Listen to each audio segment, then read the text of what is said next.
கர்த்தரும் இரட்சகருமா இருக்கிற இயேசு கிறிஸ்துவின் ஈடு இணையற்ற நாமத்தில் மாரநாதா ரிவிவல் சர்ச் மூலமாக உங்களுக்கு என் அன்பின் வாழ்த்துக்கள்.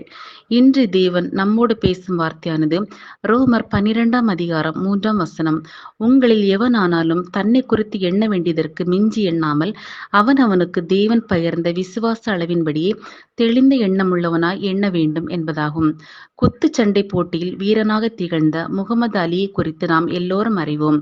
அவர் உலகளவிலான 61 போட்டிகளில் 57 முறை வென்றும் தனக்கு எதிராக இருந்த 37 எதிர் போட்டியாளர்களை குப்புற வீழ்த்தினவர் என்றும் புகழ் பெற்றவர்.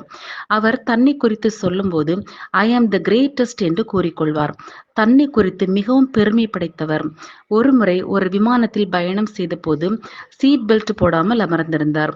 எல்லாரையும் பார்த்து சீட் பெல்ட் போடும்படி விமான பணிப்பெண் கூறிக்கொண்டே வந்து கொண்டிருந்தார். அப்போது இவர் அருகே வந்தவுடன் சீட் பெல்ட் போட சொன்னார். அதை கேட்ட முகமது அலி, நான் சூப்பர்மேன், எனக்கு சீட் பெல்ட் தேவையில்லை என்று கூறினார்.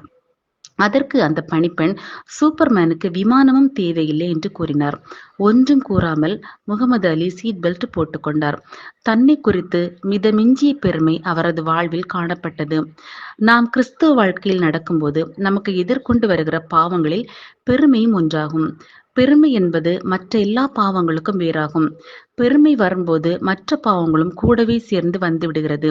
நான் சம்திங் விசேஷமானவர் என்ற சுயம் வரும்போது அவர்களுக்கு மற்றவர்கள் எல்லாரும் ஒன்றுமில்லாதவர்களைப் போல ஆகிவிடுகிறார்கள்.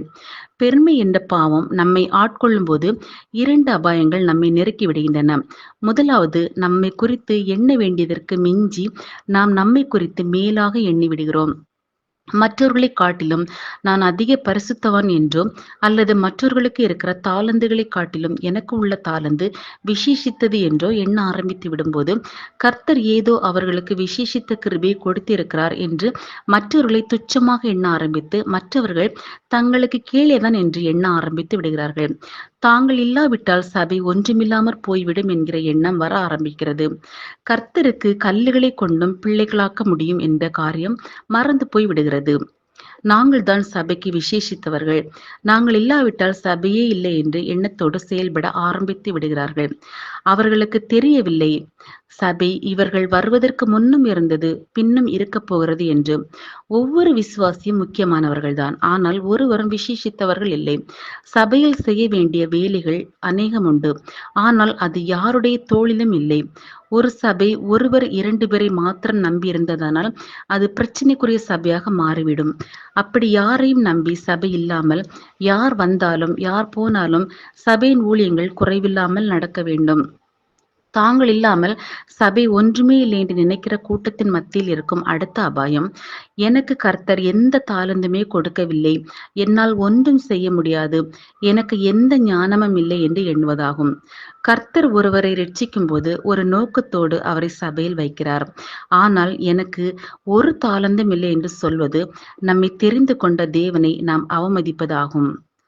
கர்த்தரால் ரட்சிக்கப்பட்ட ஒவ்வொருவரும் கர்த்தருக்கென்று எதையாவது செய்யத்தான் வேண்டும். அப்படி செய்யாவிட்டால் நம்மை தெரிந்து கொண்ட தேவனுக்கு மகிமையை கொண்டு வராத பாத்திரங்களாக மாறிவிடுவோம். ஆகவே ஒருவரும் தன்னை குறித்து எண்ண வேண்டியதற்கு மிஞ்சி எண்ணாமல் அவனவனுக்கு தேவன் பகிர்ந்த விசுவாச அளவின்படியே தெளிந்த எண்ணம் உள்ளவனாய் எண்ண வேண்டும் என்ற வசனத்தின்படி பெருமையை நம் வாழ்வில் வரவிடாதபடி காத்து நம்மை கொண்டு கர்த்தருக்கென்று மகிமையை கொண்டு வருகிற பாத்திரங்களாக தேவன் தாமே மாற்ற கர்த்தர் கிருபை செய்வாராக. ஆமேன். அல்லேலூயா.